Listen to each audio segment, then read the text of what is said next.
নমস্কার, মুক্ত কণ্ঠ আপনার কথা নিয়ে হাজির হলাম। আমি আশিস বসু।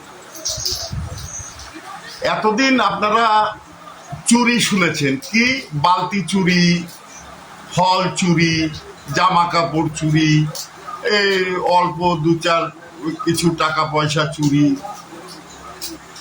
এখন কি দেখছেন? এগুলো চুরি না, এগুলোকে বলে লুট। আপনার আমার সাধারণ মানুষকে ভয় দেখিয়ে এই যারা তৃণমূল করতো আর কি, এরা তো গণশত্রু, ঘোষিত গণশত্রু। এরা ত্রাণের জিনিস গোডাউনে নিয়ে ভরে রেখেছে, ত্রাণের কম্বল বাজারে নিয়ে বেচেছে, এক একজন দুটো তিনটে করে আবাস যোজনার বাড়ি নিয়েছে। ক্লিপিং দিচ্ছি আমি একটা দুটো করে। তৃণমূল সরকারের বঞ্চনা, প্রধানমন্ত্রীর বিশেষ প্যাকেজ উপেক্ষা। প্যাকেজ নিয়ে অসমে বাগানের উন্নয়ন, এবার অসম মডেলে ডুয়ার্স তরাইয়ের চা বাগানের উন্নয়ন ঘোষণা মুখ্যমন্ত্রীর। মাননীয় প্রধানমন্ত্রী 2021-এর বাজেটে চা শ্রমিকদের জন্য স্পেশাল প্যাকেজ দিয়েছিলেন 1000 কোটি টাকা। রাজ্য সরকারের কিছু ভূমিকা ছিল, কমিটি বানাতে হতো, তারা সেটা বানাননি। কিন্তু আমাদের গত সরকার চা বাগানের শ্রমিকদের প্রতি উদাসীন ছিলেন। কিন্তু কতটা গরিব মানুষ সুকুমার ঘোষ যে তাকে 3টে আবাসের বাড়ি আদায় করতে হলো। আমরা দিয়েছি, আমরা হচ্ছে তখন আমার ঘরে খুব প্রয়োজন ছিল, যেহেতু ফ্যামিলি একটা হচ্ছে, আমরা একটা ঘর দেওয়া দিদি বললো টাকা দিতে হবে, 50,000 টাকা হলো। প্রচুর প্রচুর প্রচুর যারা টাকা দিয়েছে তাদের ঘরে লোক দিয়েছে, তাছাড়া উনি দেয়নি। তার জমির উপরে সরকারি প্রতিষ্ঠান স্বাস্থ্য কেন্দ্র আছে, তার বিষয় সম্পত্তি প্রচুর আছে। আপনারা তদন্ত করুন, দেখেন এলাকার মধ্যে টপ বিল্ডার্স এলাকার মধ্যে সুকুমার ঘোষ সবাই এক নামে চেনে। তার প্রচুর সম্পত্তি, প্রচুর টাকা আছে। এমনতর গরিব দীপঙ্কর ভট্টাচার্য ঘনিষ্ঠ সুকুমার ঘোষ 5 কাঠা জমির ওপর আবাস যোজনা টাকায় বানিয়ে ফেললেন তুলনামূলক বড়সড় বাড়ি। শুধু দেখলেন তো, এটা এই আমাদের এখান থেকে কাছেই ঠাকুরনগরের ঘটনা। এরা এত চুরি করেছে যে কোথায় নিয়ে টাকা রাখবে বুঝে পাচ্ছে না। এর মূল মক্ষীরানীকে মমতা বন্দ্যোপাধ্যায়। উনি 75 ভাগ নিতেন, আর 25 ভাগ এই যারা এদের থেকে বেরোচ্ছে এরা নিত 25 ভাগ। এখন পুলিশ বেশ নতুন একটা পদ্ধতি বের করেছে, সেটা অ্যারেস্ট করে আন্ডার প্যান্ট পরিয়ে খালি পায়ে মাথা ন্যাড়া করে বা কখনো ন্যাড়া না করে কোমরে দড়ি বেঁধে রাস্তা দিয়ে টানতে টানতে নিয়ে যাওয়া। আমি অবাক হয়ে দেখছি, এদের কোনো লজ্জা নেই, তাও হাসতে হাসতে যাচ্ছে। কি অদ্ভুত, তাই না? আপনি আমি সাধারণ, আমরা যারা নিম্নবিত্ত, আমরা চিন্তা করি আমাদের পেটের ভাতটা থাকলে যথেষ্ট।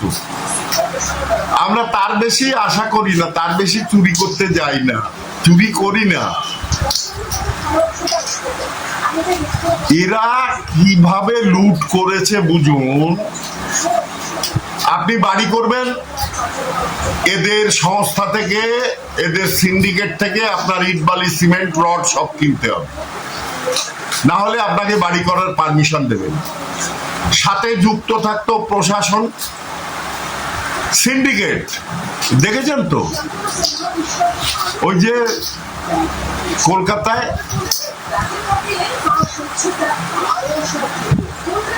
এরা তো এত চোরকে রাখবে কোথায়? তো জেলখানা বাড়াতে হবে। এমন না হয় যে এরপরে আপনার আমার যে মাথা গোজার বাসস্থান সেটাকেও সরকার নিয়ে নিল, জেল বানিয়ে এদের রাখবে। কিচ্ছু করার নেই, সব জেলে যাবে, এদের কেউ রেহাই পাবে না। অন্তত এই শুভেন্দু অধিকারীর ভারতীয় জনতা পার্টির সরকার যতদিন আছে। আমি তো দেখলাম একজন কাউন্সিলরকে জুতো দিয়ে পেটাচ্ছে, খালি গা, আন্ডারপ্যান্ট পরা, তাকে জুতা দিয়ে পেটাচ্ছে। কি অবস্থা বলুন? এর আগে দেখেছেন এরকম কোনোদিন?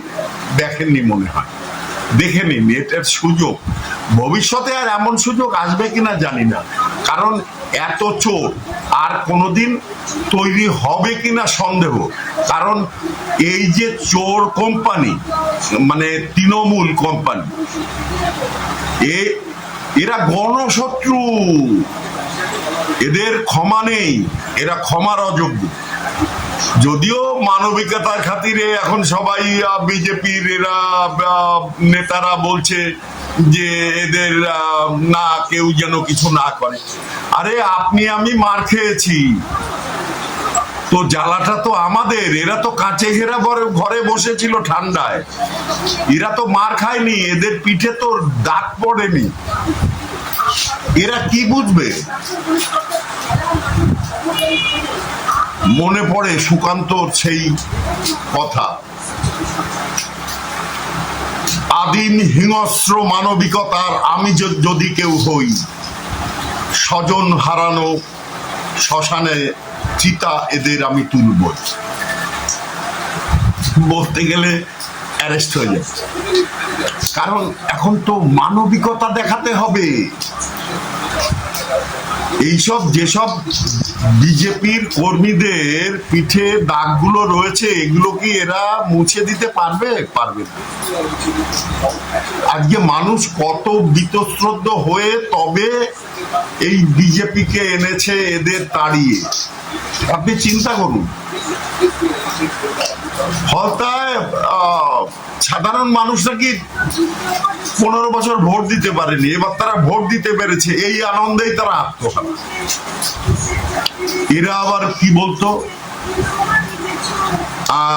গণতন্ত্র নেই, আবার বলা শুরু করেছে এই যে কুলাঙ্গার ঘোষ, এই ক্ষমতা ব্যানার্জি, এরা এখন আবার সুর তুলেছে। তার সাথে আবার ওই যে কি 100 তো রূপ, এরা বলছে গণতন্ত্র হত্যা হচ্ছে, কণ্ঠ রোধ করা হচ্ছে। ভাই, এর আগের দিনগুলো কি ছিল? শুধু সত্যি কথা বলার জন্যে মার খেতে হয়েছে, অকথ্য ভাষায় গালিগালাজ শুনতে হয়েছে। এই 66 বছর বয়সে কানাচোদা গালাগালি শুনতে হয়েছে একটা রেসিডেন্সিয়াল সার্টিফিকেট আনতে দিয়ে।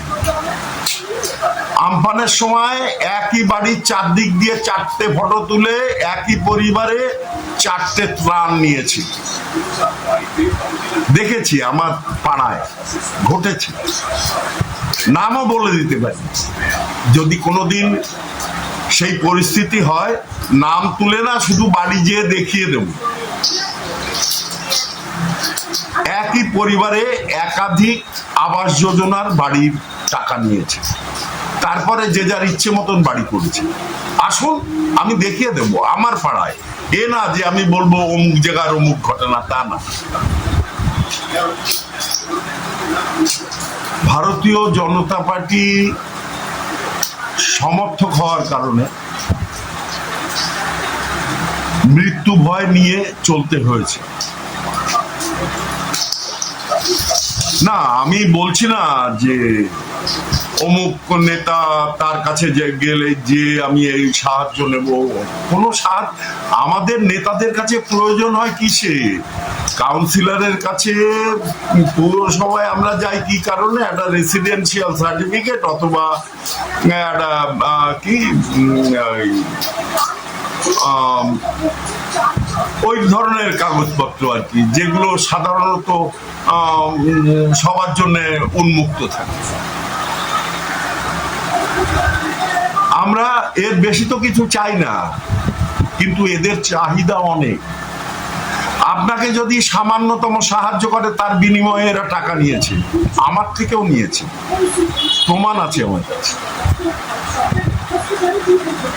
বলার ক্ষমতা নেই। কণ্ঠ এতদিন রোধ ছিল, আজকে এই শুভেন্দু অধিকারীর সরকার আসাতে মুক্ত কণ্ঠ বলতে পারছি।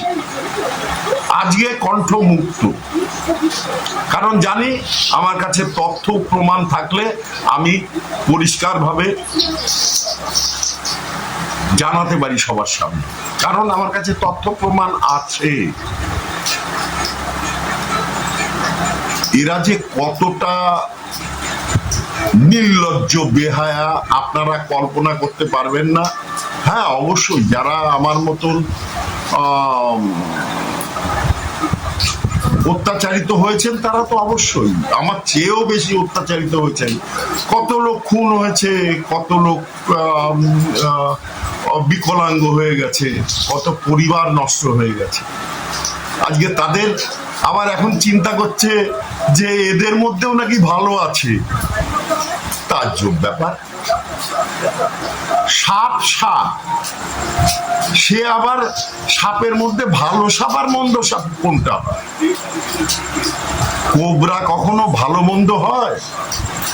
ও আপনার দেয়া দুধ খেয়ে আপনাকেই ছবল দেবে। এরা সেই জাত, এরা গণশত্রু, এদের ক্ষমা নেই, ক্ষমা করবেন নাকি? দেখুন, আরো কিছু ক্লিপিং আমি দেখাচ্ছি, এগুলো দেখুন, বুঝতে পারবেন আমি সত্যি বলছি কি মিথ্যা বলছি। যাক, আপনাদের অনেকটা সময় আমি নষ্ট করে ফেললাম, তার জন্য ক্ষমা প্রার্থী। নমস্কার। ভারত মাতা কি জয়, জয় শ্রী রাম।